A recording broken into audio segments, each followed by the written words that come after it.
Welcome, best friends. This is it. This is what we've been working towards. Episode 1 of Tackle and Techniques. This episode is going to be a little bit different from when we break down the techniques. This episode I want you guys to use as a library. Going forward from here, about 75% of the episodes are going to involve soft plastic baits. And I don't want there to be any confusion when we start talking about the different types of plastic baits that we use for the different techniques and applications. So what we've done is I've gone through every style of plastic bait, not every plastic bait, but every style of plastic bait in this episode so you can reference back to it. It's a longer episode, but it needed to be longer. Everything from here on is going to be tackle and techniques. So we've got to get this right first. So I want you to use this as a library. If I say something in one of the upcoming episodes about a plastic bait and you're unsure of it, revert back to this episode. Everything is laid out in chapters, and we'll show you exactly what type of bait I'm talking about. Couple of things to note about soft plastic, just in general. We've spoken a little bit about the storage in the previous episode about tackle storage, but just a couple of things that make it a little bit more interesting and possibly help you when you're fishing with soft plastic. When you go and buy your soft plastic from the shop, some bait manufacturers do use a worm oil and some bait manufacturers do use scents in their soft plastic. But what I recommend that you do is get something like bait fuel or one of those type of liquid scents. And when you buy your soft plastic and you're going to put it into your whatever storage it is, even if you're leaving it in its original packaging, put a couple of drops of your favorite scent in there. As long as it's not a water-based one, you'll be fine. And what that does is it helps to keep the soft plastic in good condition, but also it allows that scent to seep into the bait before you use it, which can be helpful. If you don't believe in scents, you don't believe in scents. I'm a firm believer in that it can't hurt. So if it doesn't hurt, just do it. We've spoken about you'll see in this video when you watch the different types of bait, you'll see the baits that are TPE or elastomer. Guys, don't store your elastomer baits, your elastic, your stretchy baits with your normal plastisol baits. They will eat each other and you'll just end up with a big sticky mess and you won't be able to use any of them. That's very important, especially with the Z-Man products. Leave them in their original packaging. Do not take them out of their packaging. It's just better off. Even when you store them in your tackle boxes, you'll find that if you take them out of their packaging, the baits will go hard and they'll probably eat your tackle box. So just leave them in their original packaging. Put them in like a soft tackle bag or something like that. I hope that this is going to be helpful for all of you as a reference video. I've covered as many things as I possibly could. Obviously, there's new baits coming out all the time. Guys, there's hundreds and hundreds of different soft plastic bait manufacturers. So if I mention a bait, say, just as an example, if I mention a soft jerkbait and I say a Zoom Super Fluke, and that's not a bait that you guys choose, just pick the brand of bait that you like. I'm just using those as examples so that it is obvious when we do the various episodes of tackle and techniques. It's just an example. If instead of saying soft jerkbait, if I say a Zoom Super Fluke or whatever, it's not because that is the only bait that you can use for that particular thing. It's because it's the bait that I have with me on hand. I hope you enjoy this episode. I hope it's helpful to all of you. Let's get into it. Okay, best friends, let's get the show on the road. Before we start getting into the varieties of plastic baits that are available to us, I just briefly want to talk about the two main types of plastic that our soft plastic baits are made out of. So the first one would be just regular plastic. It's a little bit stretchy, it holds color well, you can make it as clear or as opaque as you want,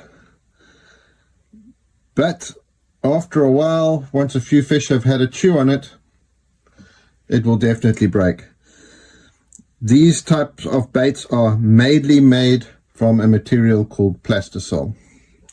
The second type of bait that we need to talk about is made from a material called either TPE or, for our particular case, just for ease of use, we're going to call it elastomers. And the difference between this bait and the one made out of plastisol is this. And it returns back to its normal shape. There is not much difference in the clarity of the plastic or how well it holds flake or anything like that. It just lasts a lot longer. I've had cases, particularly with Ned baits, where I've caught up to 30 fish on one bait. Right, so let's get into it. The first and probably the biggest category of soft plastic baits that you get is just worms in general. We need to understand that there are hundreds and hundreds of different types of plastic baits and different styles and people's interpretations. So what we're going to do here is, I want to use this as a reference library. Today I'm only going to explain the different types of plastic baits. When we start getting into the techniques, I will recommend different types of plastic baits that can be used with those techniques, and then you can reference back to this video if you're unsure what type of bait I'm talking about. What I'm going to do with this video as well is I'm going to put everything in chapters so that if you need to fast forward or rewind to a particular bait, it's easier to find.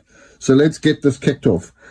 The first type of plastic worm, and possibly the oldest type of plastic worm, is what's called a ribbon tail, and it's pretty self-explanatory.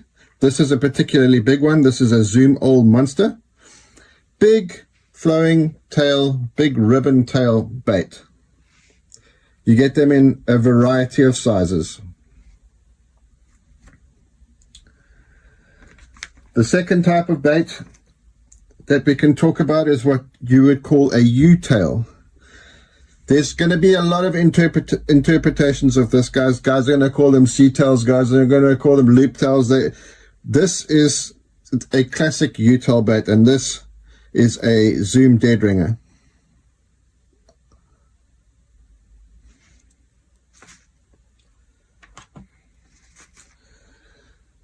This is what could be perceived as a C-tail worm.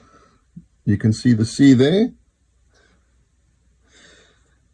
This is a Zoom ringworm. It's a more finessey type of bait.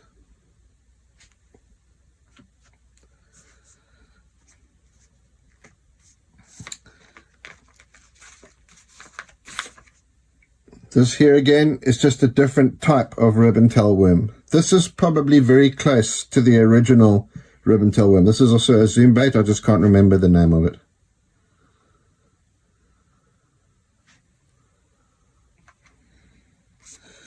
Then we start getting into the really more finessey type stuff. That, just for reference, is thinner than a pencil. You could call that a C-tail worm as well, or possibly even a U-tail worm, just a lot smaller. That's also a Zoom bait.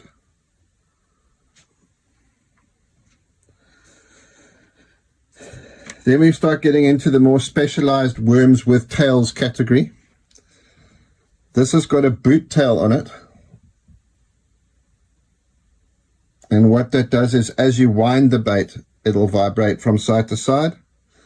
So that is a Yamamoto swim Senko.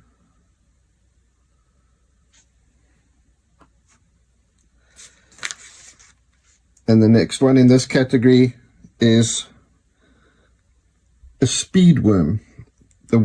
It's essentially a paddle tail that's got a cut into it. And that is the same idea. It vibrates from side to side. And that's a Zoom Ultra Vibe speed worm. And the final one I've got for you today in the worms with tails category. This is also a very old style of bait, although it's a newer lure. And this is what's called a gator tail. You can see the ridges over there. The original worm, this is not the original worm that came out with that. The original worm was shorter, but that's a gator tail worm. It's a fatter, the tail is fatter, and also has a lot more movement. And this is a Z-Man sawtail. That's the elastic one. Okay, moving on. The second category of worms that I want to talk to you about are worms with straight tails. Now, a lot of these worms are perceived to be only for finesse application. That is absolutely not the case. You get some straight tail worms that are huge, like up to 10, 11 inches. So the first one we're going to go to, this is a bit of a quirky one. This is a finesse bait. This is an X-zone lure. I've used this for drop shotting. I've also used it for a very small shaky head and killer bait, absolutely killer bait. So it's just basically a straight body that tapers down into a very thin tail, and it's just got a little bulb of chartreuse on it. I couldn't tell you what the heck the fish think it is, but it works. The category of this bait probably would loosely be called finesse worms.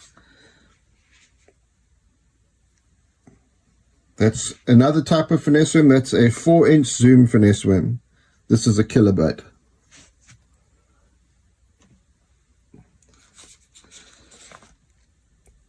That's a 7-inch version.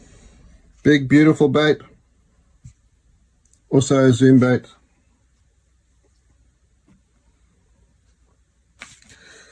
Another 7-inch version of the finesse worm.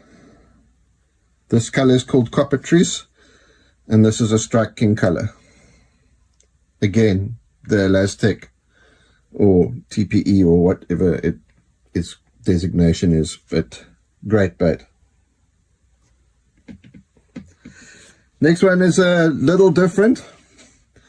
Back in the day, one of my favorite worms used to be one that's about double the length. This was called a taper tail. This again is a zoom bait, but it is what it says. It's a taper tail. It tapers from thick down to super narrow. Other companies might call them a pintail. And again, guys, we're going to get into the uses of all these baits. Don't panic. Okay, here's an interesting one. This is a Japanese bait. It's made by a company called Rains. I can't remember the actual name of the bait, but again, it is a type of finesse worm. You can see this one here has got a tiny little thing on the end of the tail that actually vibrates and wiggles. This one is made for a specific purpose. It was made for a shaky head. I have used it for other things and caught fish successfully on it. Just a very cool little bait, just something different.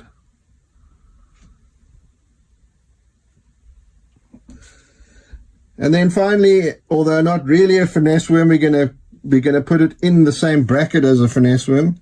This is a bait made by a Big Bite Baits company, and it's called a squirrel tail. This bait has got obviously just a straight body, which is made for the hook area, a long thin tail, and then this piece of plastic here is actually a floating piece of plastic. So the bait would be in a head down position, and that would just float up and wiggle. Very, very good bait. Okay, moving on. The next category of baits that we're going to talk to is one that's very dear to my heart. I have caught a lot of fish on this category of baits, and it's pretty obvious to understand why they work so well, because they actually look like something that bass would eat every day, and that is, they have various names: jerkbait, soft jerkbait, minnow, bait fish. So we're going to go through a couple of those. The first one And most famously is probably this style of bait. Most of you would know it as a fluke. This is one of my baits. Just a straight 5-inch body, bait fish profile for the main body, fork tail. And then just for some comparison, that's just a smaller bait. It's a 3.75. Again, one of mine. Great baits. Absolutely poison.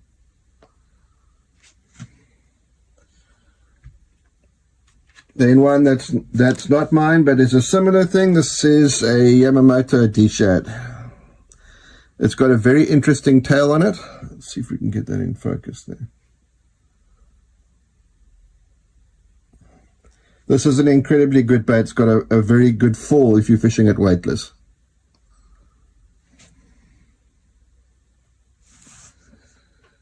Then back to the elastomers.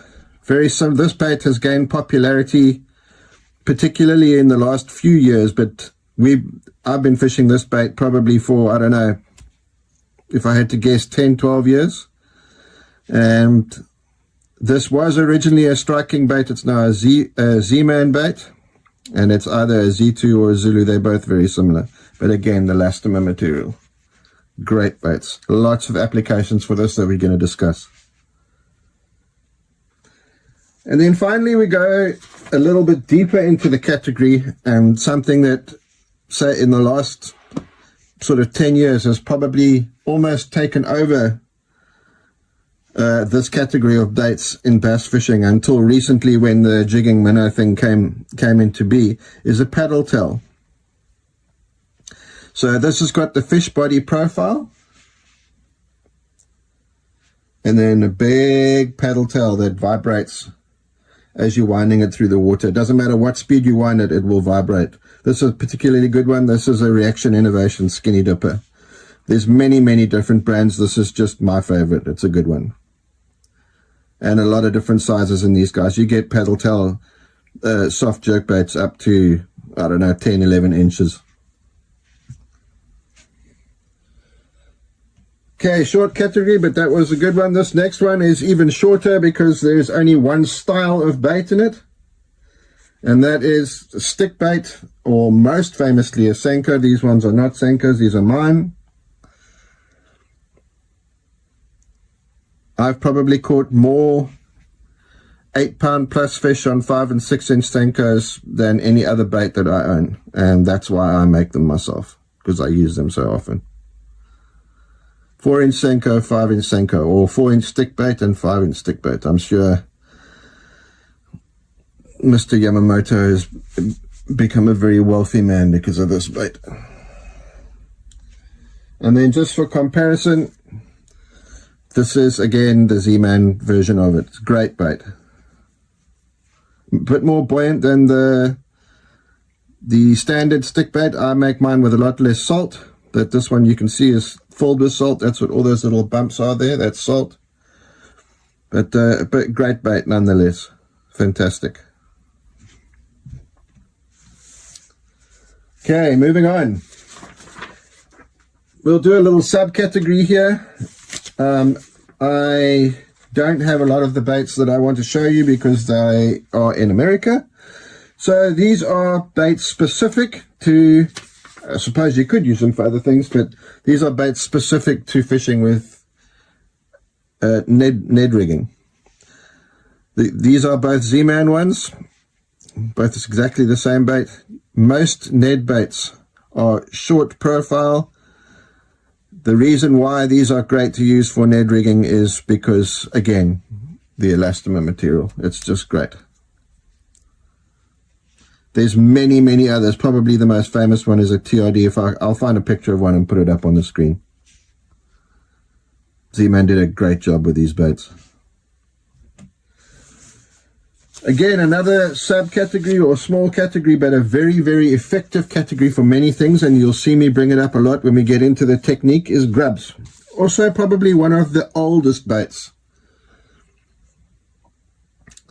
Short body, big fat tail, lots of wagging action as you're winding it in. It's a grub. There's not a whole hell of a lot else to say about it. This is a Zoom Fat Albert. They're great. fish killers. And then you go a little bit more in depth into that category, we get back to Yamamoto, and there's several other brands that make similar type things. This is another absolutely lethal bait. Got a slightly longer body. It's probably got a Senko body if you like. And this is with a grub tail, but it's still a grub. And this is a stretch 40. This bait has saved a lot of men fishing tournaments, or a lot of people fishing tournaments. Stretch 40, great, Yamamoto. Right, now we get on to the more things with more legs and pinches and stuff. So what we're going to do first is we're going to do the Craws. Now, again, this is a huge, huge category of baits. And the reason for that is because bass eat them. So there are many, many, many different interpretations of them. I'm only going to show you a few today, but I'm going to show you the subtle differences between them. So let's get this started. Here we go. Let's start with the Z-Man one. This is a turbo Craws. So essentially what you've got is a flat crawl body where you can put the hooks in. It's rounded on one side and flat on the other. Couple of little appendages here. These claws kick like crazy. And it's elastomer. It's just awesome. So that's pretty much what a standard crawl bait would look like. You'll see that there's some commonalities in between all of them. Then we move on to this guy. This is a game changer. This is my bait. One of my favorite crawl baits to throw. Love this bait. Big leg, slightly less of a hook in the leg, so it's a little bit more subtle vibrating action under the water. Appendages, same kind of flat body, big enough to put in a decent size hook. Absolutely dynamite bait. Let's look at something a little bit more finessey. This is a missile bait. I can't quite remember the name of what the actual bait is called, but this bait, you can see the profile of this bait. It's tiny. So, you know, clear water situations, drop shotting, that type of thing. I've used this as a finesse jig trailer before. Lethal, lethal, lethal as a finesse jig trailer. Just a beautiful bait. Lots of great colors from missile baits. It's a fantastic little bait. Doesn't look like a whole hell of a lot, but it's a fantastic little bait. Next one. This is probably my favorite. My favorite finesse jig trailer. If I'm being honest, my absolute favorite. This bait's been around a long time. This is a Zoom baby critter crawl, and this is about as bog standard as it gets for a crawl. It doesn't have a lot of movement. But when you put it on a jig, a finesse jig in particular for me, and it stands up there and those little claws are, you can imagine yourself how good it is. Zoom, baby critter crawl, or little critter crawl. Next one, similar type deal, but this is a Strike King bait. This is a Rage Crawl. Strike King came out with this. Let's see if we can get that to focus. Came out with this brilliant invention here, which they've used on a lot of their baits. It's right on the end of the claw. It's like a little hook almost, or like a paddle, if you like. And when you pull this bait through the water, as my bait that I make is very subtle, this is the absolute opposite of it, and that's why they're called, the pronoun is Rage. They kick like mad. Absolutely brilliant little bait when you're looking for a bait that's got more movement to it. Then we get on to some that are made for different applications. So you can see the body of this bait. This is a culprit bait. I don't even know if they make it anymore. I'm pretty sure it's called an Incredi Craw. This bait is made specifically for punching through grass mats. You can see the profile of the bait is very narrow and rounded, with not many appendages sticking out that would limit the bait from going through the mat or through the grass. And that's what that bait was made for. This is a great bait as well, made by Culprit, old bait. Now we get on to the more certainly more expensive, but also more interesting types of craws. And again, I don't know if all of these are still in production. This one is made by Demiki. Very interesting little bait. There's actually little air pockets inside those claws there. It's either called an air claw or an air craw. I can't remember 100%. And then lots of little appendages coming off it. And there's so many things that you could do with that bait. It is a small bait, but there's a lot that you could do with it.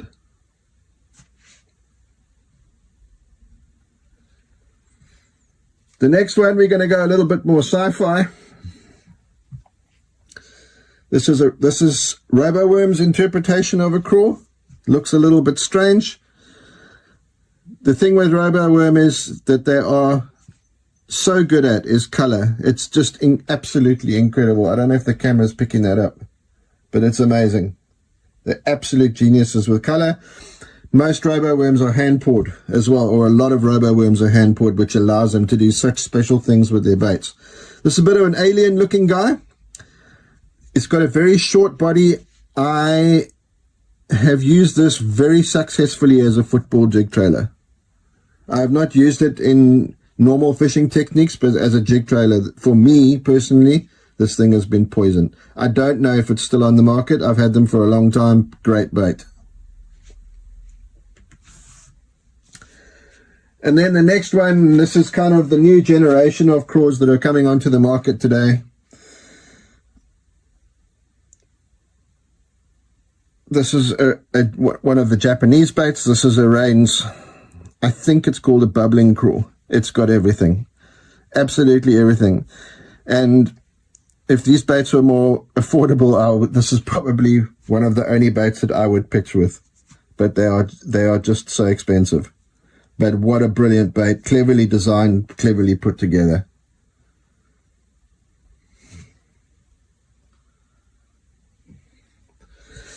So from craws, the natural progression becomes creature baits. And the first one we're going to look at is the granddaddy of all creature baits. And some people might not consider it that, but it absolutely is, because it's a creature. And that is the lizard. Back in the day, I don't think that there was a better bed fishing bait than a lizard. And basically what it represents is a salamander. There are hundreds of different styles and colors and sizes and people's interpretations of it, but it's a great bait. There's so many different techniques that you can do with a lizard. So he is in my opinion, he is the granddaddy of the creature baits, because he's a creature. Still a good bait.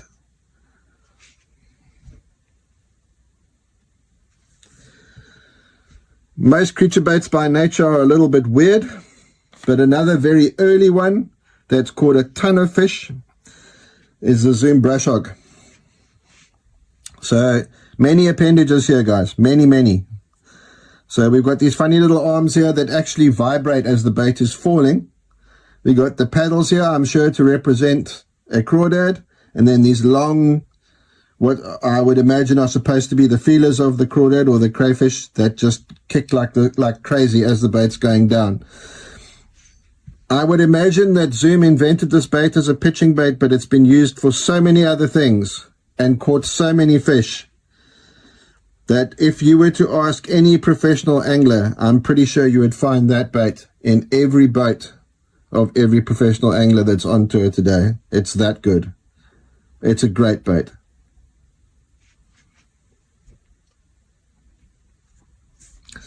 Now things start getting a little bit strange. So let's move to the Z-Man bait. Now we get into a bait that was not invented by Z-Man. It was invented by a company called Reaction Innovations. I just don't have any on hand at the moment. And their first iteration of this creature was called the Beaver. This is a Z-Man palmetto bug in the stretchy material, which is a good thing, because when you're pitching and punching baits in fish in heavy mats and stuff, you go through baits like crazy. This is a particularly good one. I caught quite a few fish on this guy, but I've caught a lot more fish on the Reaction Innovations Beaver. It's just a magic bait. And again, it's supposed to be some kind of craw type thing. I think you could also get away with saying it was a bluegill if you're fishing mats, as they live around the mats and stuff like that. But just a brilliant bait. Big, heavy body, can hold a nice big hook, nice big pitching hook. Big flappers in the front side appendages. By the way, guys, you may have seen on a couple of baits, these flappers were attached. You can actually just break them apart. So that you can keep them together or break them apart. It's your choice. Moving on from that guy, we get back into the Yamamoto stable again. And we'll start with this one. This is a Yamamoto flapping hog. Just a fantastic bait. Absolutely fantastic. Good pitching bait. I think there's a couple of different sizes of this guy too.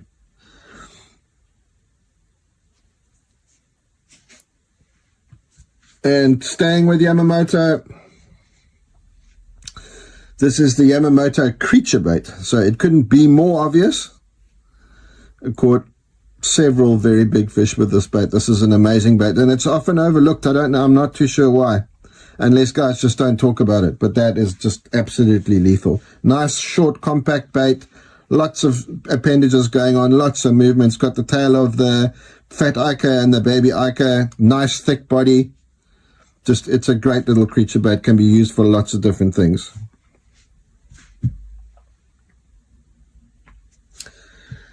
And then probably one of my favorites, and this is the baby one. This is a bait by Netbait. It's called a kicking bee. These little legs here, you can see how nice fat, same beaver style body. Short little feelers there at the front. But the way they've designed this bait, you can see the arms. The design is so clever. The way the arms, or the legs if you like, come off the side of the body there. They're actually loose. The arms are loose. They're not glued to the side of the body like that, or cast to the side of the body. They're actually loose. So it tapers down. It's got a nice, it's nice and thick there. So the fish, they do pull them off, but it's harder for them to do it. And then straight into the little hooks like we spoke about in the other baits. Nice compact bait. There's a bigger one than this as well. This is an absolutely dynamite bait. It's one of the few creature baits that's got the hooks on it like that punches so beautifully because of the body design. It's a great bait. And again, hundreds of different styles of creatures, guys. That's just the ones that I have. Now we're moving on to one of my favorite categories, and that's the frog, soft plastic frog. Obviously there's other types of frogs. These are the ones we're going to deal with today. I want to say it's the OG, but it's not. But we're going to start with it anyway because it's my favorite one out of the frogs, and that's the Zoom Horny Toad. This bait, a lot of tournament wins in South Africa where I come from have come on this bait. It's just a great bait. Nice and heavy for throwing. Nice hook slot at the bottom. These tails buzz like crazy, but they're not offensive. Nice flat body for, obviously it's a surface bait. Rounded head, lots of meat there to get a decent size hook in it. For me it's not the OG, but for me it's the OG. It is Zoom Horny Toad. It's fantastic. And this is probably the style of the OG bait, but this is not the OG. I'm trying to remember now what the first one that I saw, I think, was made by Mr. Twister. This is an El Grande lures. But this is called a buzzing style bait, or a buzzing frog, or buzzing toad. It looks like it's got little feet. And these make a lot of commotion. Most soft plastic bait companies make these guys, or a version of this. Striking's got the Rage Toad, Big Bite Baits Tour Toad, that type of stuff. This is a good one. I like this one because of the plastic that it's made out of. It holds up a bit longer to getting smashed to pieces. That's an El Grande one. I wish I could remember the name of the original guy. This one, I don't think it's made anymore. This is a Seismic Toad. This one is better for when you want to downsize, or the frogs in your particular body of water might be slightly smaller. You can see the feet are smaller. It's a very inoffensive sound, but it still moves water when it's going over the surface. It's a great little bait. Seismic Toad.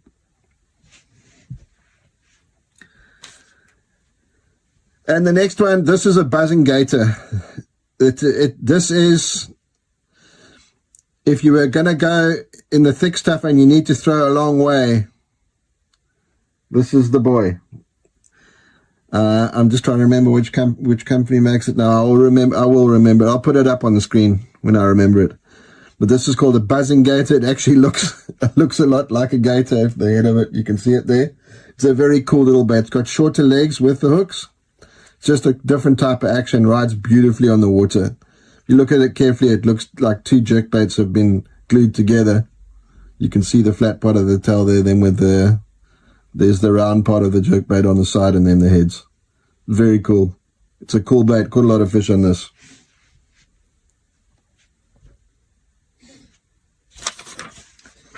And then my final category for the day, although it is not the final category because we have to talk about tubes. I do not have any tubes. I do not know why I don't have any tubes, but I don't. That's a critical category that we need to talk about. So I'm saying this now so I remember to put it up on the screen, because we will be doing tubes. But our final category of the day it's a simple category. It's jig trailers.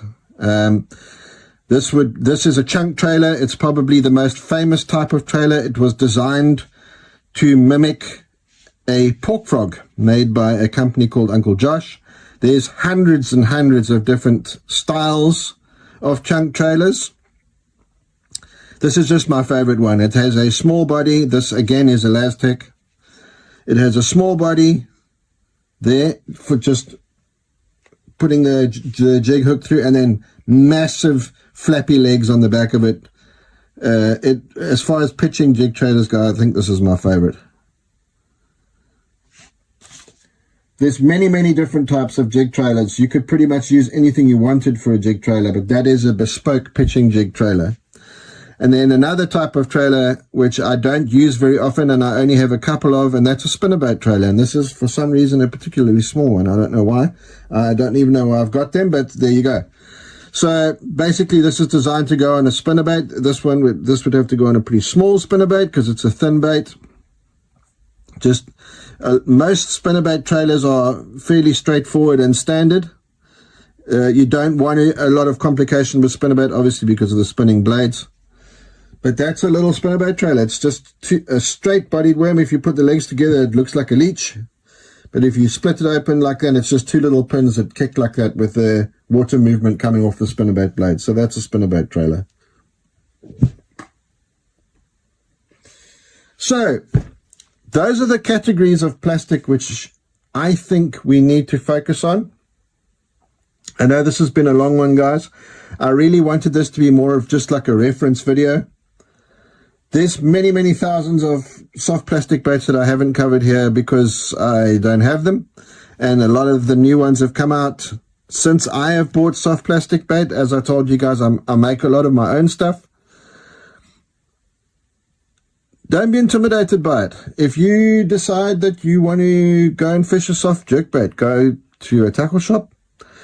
Go looking through all the tackle. Look at something that catches your eye. Look at a color that you think might work in the body of water that you're going to fish on, and try it. And if it doesn't work, buy a different one. The great thing about soft plastic baits, except for the imported Japanese baits, the majority of them are relatively inexpensive. But I will warn you, this is addictive. You will buy a lot.